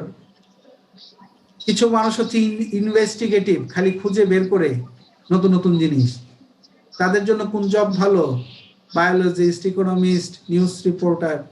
কিছু মানুষ আছে মানুষকে ডেভেলপ করতে চায়, হেল্প করতে চায়, মানুষের জন্য কাজ করতে চায়, তাদেরকে আমরা বলি তাদের এখানে তো স্যার এজ লিমিটেশনও ছিল স্যার, এজ লিমিটেশন। কিসের? স্যার বয়সের লিমিটেশন ছিল, এজ লিমিটেশন। কোথায়? এই যে বৈশিষ্ট্যগুলা মানে বলতেছেন আপনি, এগুলোর মধ্যে টাইপের মধ্যে স্যার এজ লিমিটেশন ছিল। কিরকম? স্যার 17 থেকে 21 আর 30 থেকে 35 এরকম স্যার, আর 60 অ্যাবাভ 60 এরকম। না, আমরা সেটাতে যাচ্ছি না। আমরা এখানে যেটা দেখতে চাচ্ছি যে এক একটা মানুষের পার্সোনালিটি এক এক রকম। কথাটা কি বুঝতে পেরেছেন? কিছু মানুষ হচ্ছে আর্টিস্টিক, ওর চুল দেখবেন একটু ব্যতিক্রম, ওর চলাফেরা একটু দেখবেন ব্যতিক্রম। আছে না কিছু লোক কিছু করতে পছন্দ করে, সে গান বাজনা নিয়ে থাকতে পছন্দ করে, সে ডিজাইন করতে পছন্দ করে, পেন্টিং করতে পছন্দ করে। পরে যদি আপনি এখন অ্যাকাউন্টেন্ট বানান, হবে? হ্যাঁ না স্যার, না স্যার হবে না, সে তার কাজটা আরেকটা লোক হচ্ছে কনভেনশনাল, খুব ডিসিপ্লিন এনভায়রনমেন্ট পছন্দ করে, অর্ডারলি অ্যাক্টিভিটিস, কোনো কি বলা যায় আনসিস্টেমেটিক কাজ পছন্দ করে না, একদম গোছানো জিনিস পছন্দ করে, এবং সে আগের থেকে ডিসাইড জানতে চায় কোনটার পরে কোনটা করতে হবে। এদেরকে আমরা বলি কনভেনশনাল। এর দিয়ে আপনার কি পেইন্টার, মিউজিশিয়ান, রাইটার হবে হবে না, কনভেনশনাল লোক হবে না। কনভেনশনাল লোক কিসে ভালো করবে? অ্যাকাউন্টেন্ট, আপনার ব্যাংক টেলার, কর্পোরেট ম্যানেজার, অথবা যেখানে আপনার পরিবর্তনটা খুব কম। কিছু লোক হচ্ছে আপনার সোশ্যাল, তারা আপনার সোশ্যাল ওয়ার্কার, পলিটিক্যাল লিডার, এরা এইসব কাজে। কেউ আছে ভার্বাল অ্যাক্টিভিটিস খুব পছন্দ করে, কথাবার্তা দিয়ে মানুষকে মোহিত করতে চায়, কথাবার্তা দিয়ে মানুষকে ইনফ্লুয়েন্স করতে চায়। তাদের ক্ষেত্রে lawyer, politician, real estate agent, এরা সাকসেসফুল হয়। তাহলে আপনার এইগুলো হচ্ছে পার্সোনালিটি টাইপ, এবং এটা হচ্ছে তার উপযুক্ত অকিউপেশনস গুলা। কথা কি বোঝা গেল? জি স্যার। Yes, জি। আচ্ছা স্যার, জি স্যার যেমন স্যার এই যে স্যার আর্টিস্টিক আর এই যে কনভেনশনাল, হ্যাঁ স্যার, যেমন স্যার আমার একটা হবি ছিল, যেমন স্যার যে স্কেচিং করা একটা হবি ছিল, হ্যাঁ, কিন্তু স্যার আমার এখন যে জবটা হয়েছে নতুন, এটা স্যার ব্যাংকে। তো স্যার আমি এখানে একটু মানে দুইটা জিনিস গোলায় ফেলছি স্যার। আমরা ওই যে বাংলাদেশে আমরা তো আসলে মেনে নিতে হয়, কথা বুঝেন নাই? জি স্যার। আমাদের ক্ষেত্রে কোনো কিছু চলে না। আপনি হয়তো পেইন্টিং পছন্দ করতেন, আপনি ওই দিকে জানি নাই, আপনি এসে এখন কি হয়ে গেলেন? আপনি ব্যাংকার হয়ে গেলেন। ব্যাংকিং কাজে তো অনেক রুটিন ওয়ার্ক না, জি স্যার। সিস্টেমেটিক ওয়ার্ক, কোনটার পরে কোনটা। আপনি এখন কনভেনশনালে চলে গেলেন, হ্যাঁ, এবং এক সময় হয়তো বা আপনার মনোটনি তৈরি হবে এই কাজে। জি স্যার। বুঝেন নাই? মনোটনি মানে কি? আপনার যে স্যাটিসফ্যাকশনটা পাওয়ার কথা সেই স্যাটিসফ্যাকশনটা আসবে না। জি স্যার, একঘেয়েমি চলে আসবে আর কি। একঘেয়েমি চলে আসবে। এখন আমাদের তো আসলে সমাজে কিছু করার নেই, আমরা রেফারেন্স অনুযায়ী অনেক সময় আমরা কাজ করতে পারি না, সেফটি সিকিউরিটি নেই।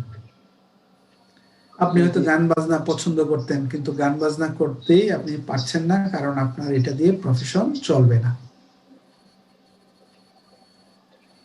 মানে আপনি জীবন জীবিকা চালাতে পারবেন না। আমাদের দেশের প্রেক্ষাপটে একটা স্টুডেন্টকে গ্রাজুয়েশন কমপ্লিট করে সবকিছুতে অ্যাপ্লাই করে রাখতে হয়, যেটাই মিলে যায় এরকম আর কি।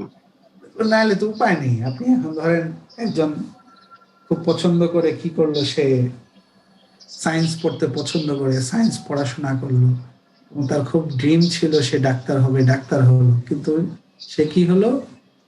বুঝতে পারলো যে ডাক্তার, ইভেন ডাক্তারি যদি বিসিএস দিয়ে ডাক্তারও হয়, তার জীবন চলবে না। তাকে কিসে যেতে হবে? তাকে ট্যাক্সে যেতে হবে, নাহলে পুলিশে যেতে হবে, নাহলে আপনার এডমিনে যেতে হবে, এবং সেটাই করছে মানুষ। হ্যাঁ, এবং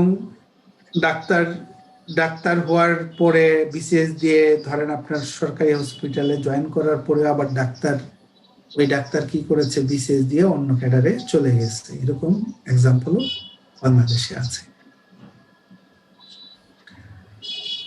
তাহলে এইটা হলো বেসিক্যালি অকুপেশনাল ইন্টারেস্টটা হচ্ছে বেসিক্যালি হচ্ছে আপনার that means your personality and congruent occupational interest.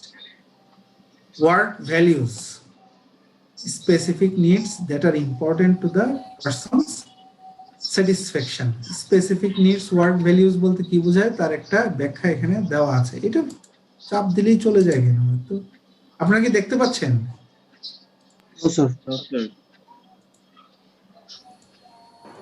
আমি লেখার বর্ণনাটা দেখাতে চাচ্ছি। ওয়ার্ক ভ্যালিউজ বলতে কি বোঝাচ্ছে? কারণ প্রত্যেকটা জিনিস তাদের নিজস্ব ডেফিনিশন আছে, আমাদের ডেফিনিশনে হবে না।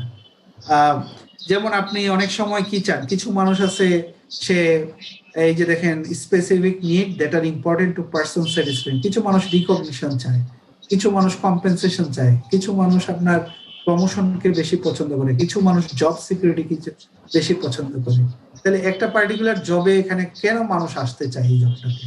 এটা কি রিকগনিশনের জন্য, না তার জব সিকিউরিটির জন্য, না তার কম্পেনসেশনের জন্য? এটার বর্ণনাটা এখানে থাকে। এবং ওয়ার্ক স্টাইল বলতে বোঝাচ্ছে personal characteristics that can effect how will perform the job. For example, কিছু কিছু জবে আছে আপনার লিডারশিপ স্কিল খুব দরকার, কোনো জবে আছে অনেস্টি দরকার, কিছু কিছু জবে আছে আপনাকে you have to be well organized. So this are the things that are described under work worker characteristics, abilities, occupational interest, work values, work styles. এবং এই অনেক সময় আপনি টাইটেল দেখে বর্ণনাগুলো কিন্তু এত সোজা না, একটু কঠিন, একটু ভিন্ন রকমের বর্ণনা। আচ্ছা, তারপরে কি আছে আপনার ওয়ার্কার রিকোয়ারমেন্টস, এগুলো সোজা।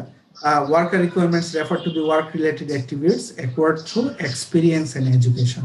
Experience এবং এডুকেশন থেকে আমরা এই যে basic skills, cross functional skills, knowledge, education কি কি লাগবে এটার বর্ণনা থাকে ওয়ার্কার ক্যারেক্টারিস্টিক্সে। Experience requirement, this part includes required experience, training, licensing or certificates.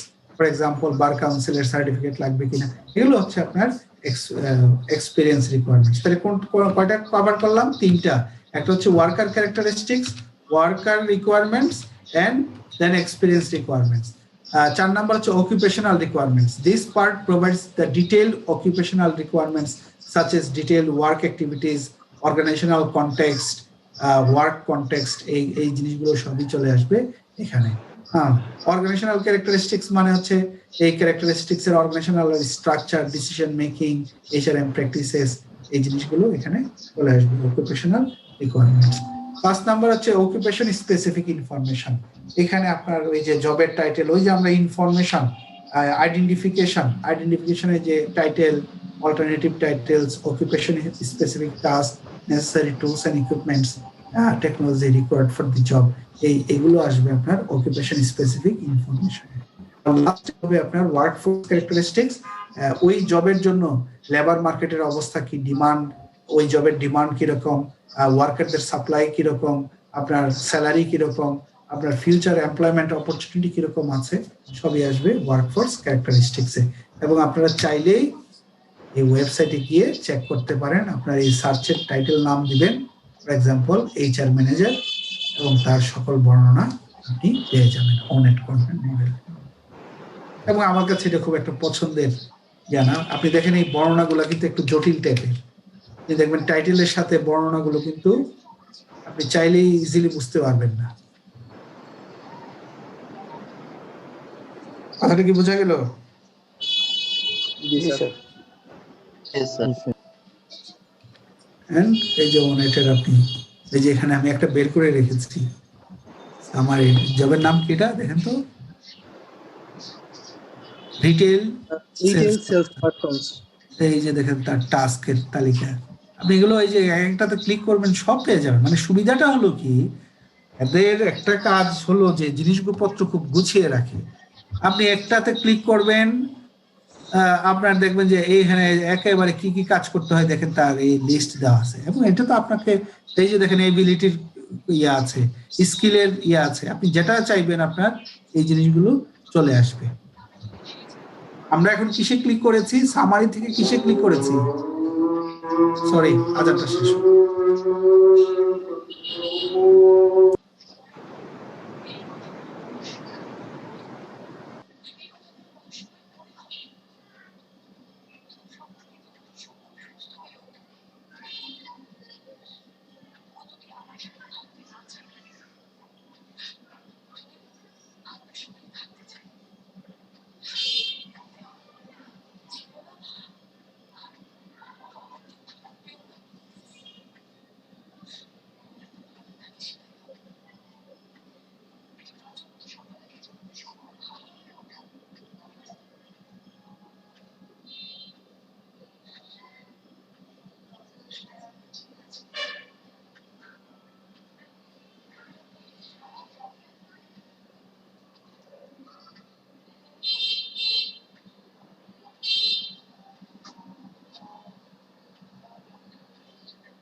Hello, G sir.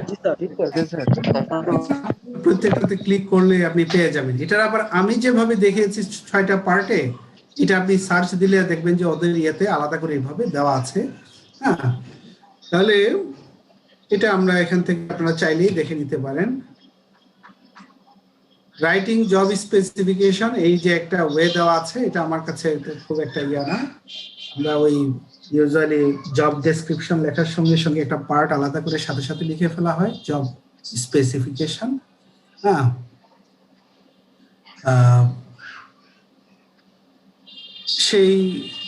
সেইটা এখানে একটু আলাদাভাবে দেওয়া আছে, এই পার্টটা লাগবে না আপনাদের, ঠিক আছে? এটা আমাদের লাগবে না।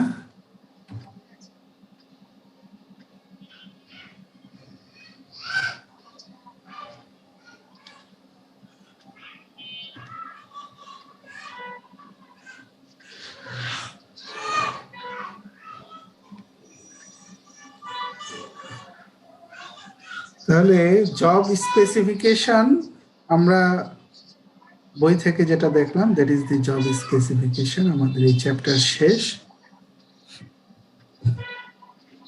এবং আমাদের নতুন চ্যাপ্টার চালু করতে হবে। এটা তো দিয়ে দিয়েছি আপনাদের, তাই না?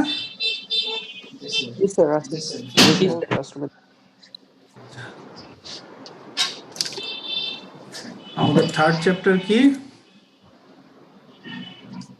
সময় কম।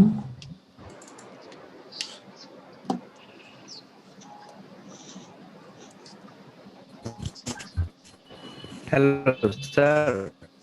জি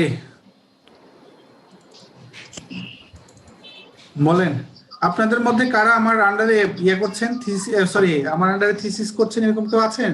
বা আমার আন্ডারে না, থিসিসে কারা কারা আছেন? স্যার আমি আপনার আন্ডারেই আছি। থিসিসে আর কারা কারা আছেন? কতজন এখানে?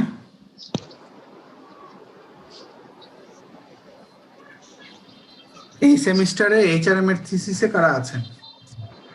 একজনই আছে মনে হয়। একজনই আছে।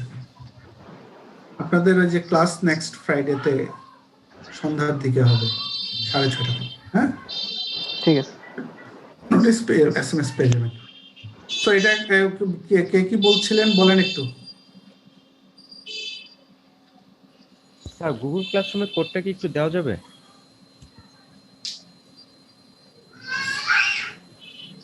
আমাদের সিআর আছেন? জি স্যার। জি স্যার। কোডটা আছে আপনার কাছে? জি স্যার। জি স্যার। আপনি দিয়ে দিন আমাকে।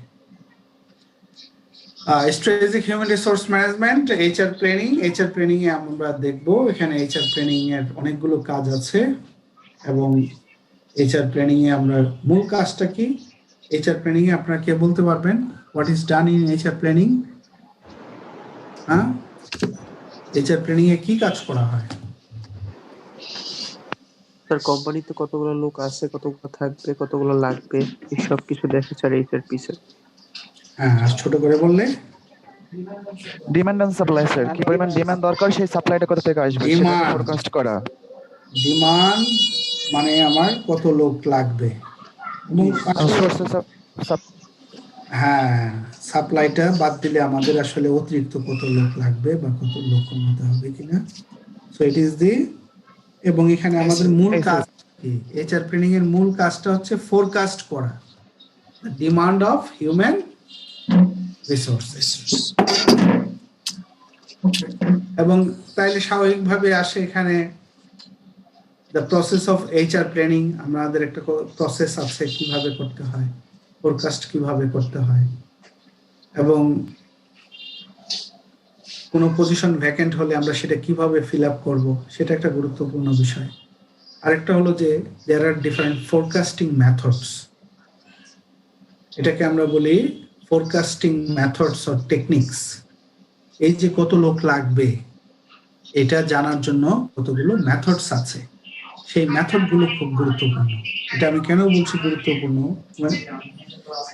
আমরা যখনই কাজ করতে যাই বা আমরা যখন রিপোর্ট ডিফেন্সে জিজ্ঞাসা করি যে how your company forecasts the demand or need of human resources তারা এক্সপ্লেন করতে পারে না, কারণ সে এইচআর ট্রেনিংটা সম্পর্কে জানে না। সে মনে করে এইচআর ট্রেনিং মানে হচ্ছে training for every aspects of human resources of the organization. No, it is the planning for it is the process of determining the needs of human resources. It is the process of forecasting the needs of human resources. Then we compare it with our existing human resources or current human resources. Then we determine whether we'll go for recruitment or decruitment. আমাদের অতিরিক্ত কত লোক লাগবে অথবা আমাদের লোক কমানোর দরকার আছে কিনা সেটা আমরা দেখি। তাহলে এখানে আমাদের খুব গুরুত্বপূর্ণ বিষয় হলো এই দেখা যাচ্ছে হ্যাঁ স্যার। দেখা যাচ্ছে না? হ্যাঁ স্যার। দেখা যায় না স্যার। দেখা যায় না? না স্যার।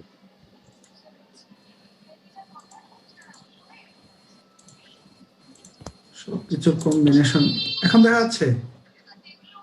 না স্যার, এখন দেখা। জি স্যার, এখন দেখা যাচ্ছে স্যার। আচ্ছা, HR training is the process of determining an organization's human resource needs.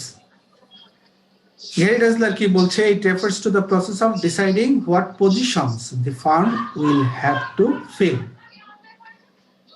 Process of deciding what positions the firm will have to fill and how to fill them.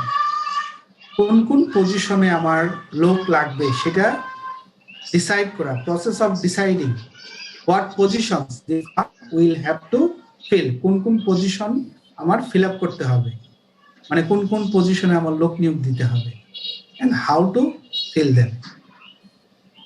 এটা আরো পূর্ণাঙ্গ এই গ্যারি ডেসলারের ডেফিনিশনটা, process of deciding what positions the firm will have to fill, কোন কোন পজিশনটা আমার ফিল আপ করতে হবে and how to fill them.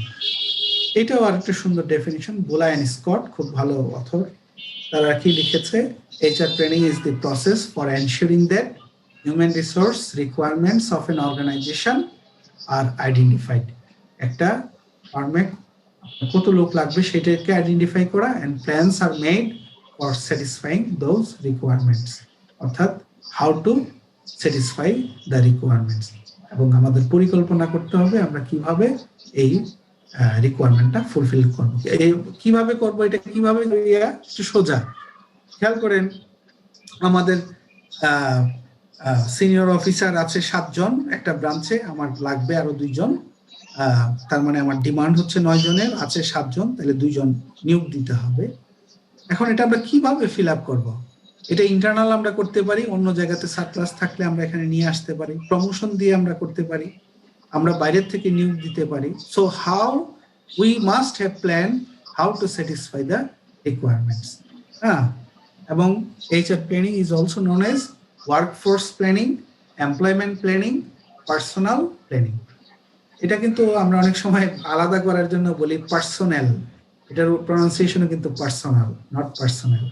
So personnel planning, personnel planning. Is it clear? Yes sir. Yes sir. এবং HR planning এর ডেফিনিশনে অনেকে এইটা বলে, এটা কিন্তু this is not the definition. এটা হচ্ছে importance of HR planning. HR planning is the process by which an organization ensures that it has the right number and kind of people at the right place at the right time. এবং কথাটার মানে হলো আমরা যদি ভালো HRM planning করি, this will be the outcome.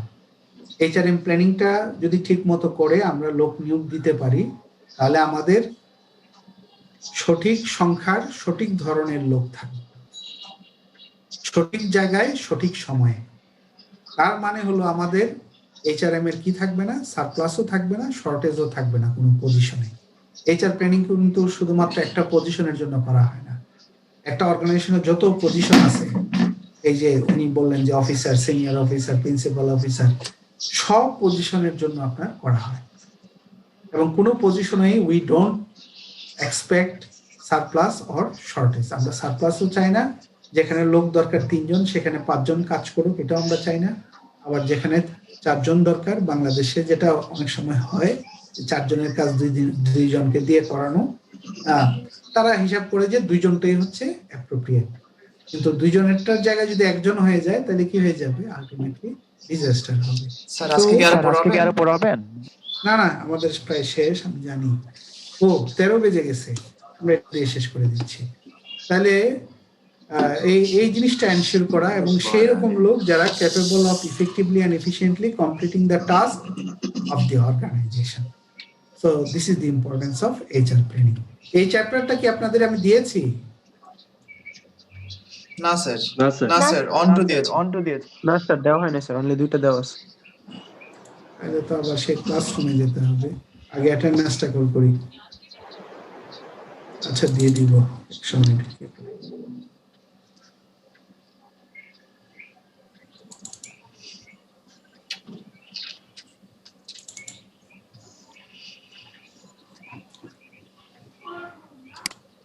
আজকের তারিখ 23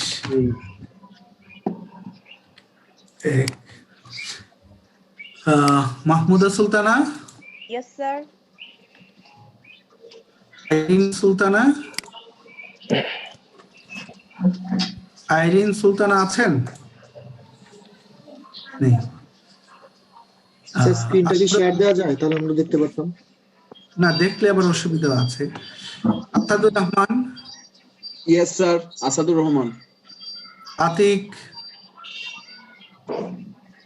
আতিক এমডি আল জামি অ্যাবসেন্ট।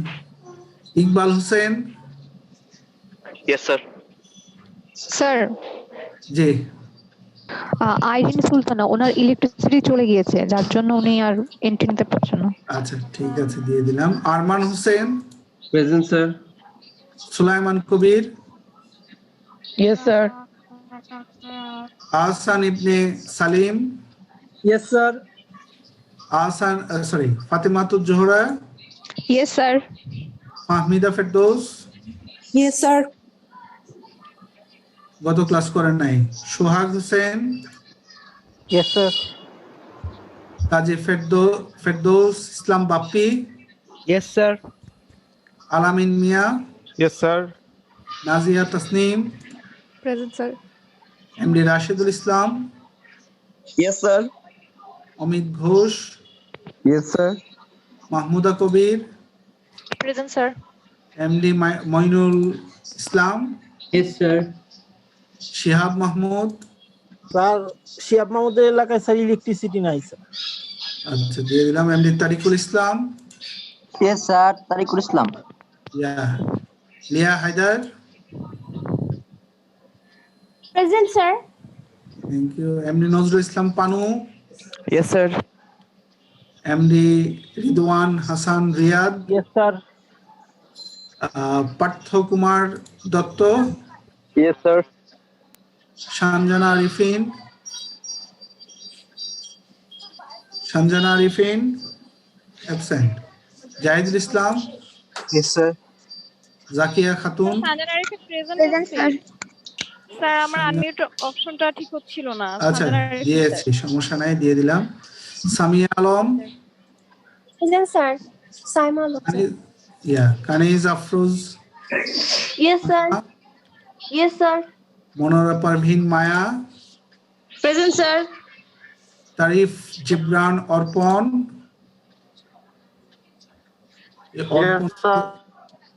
গত ক্লাসে ছিলেন না। সৈকত গুপ্ত। Yes sir.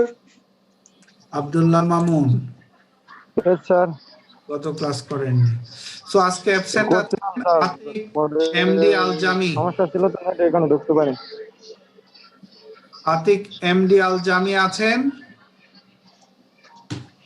সমস্যা থাকলে ক্লাসের সময় আপনাকে এসএমএস করে বা করে আপনার সিআর কে জানাতে হবে। অনেকবার ট্রাই করছি, পরে ঢুকতে পারি না। না, এখানে আসার দরকার নাই, আপনি সিআর কে জানাবেন, সিআর আমাকে জানাবে। ঠিক আছে, thank you everyone. Thank you sir. Exam দিলাম স্যার। আসসালামু আলাইকুম স্যার। আসসালামু আলাইকুম স্যার। এখানে কার্ডটা দেখাচ্ছে। আইরিন সুলতানা ওনাকে তো দিয়েছি, সমস্যা নেই। Good bye.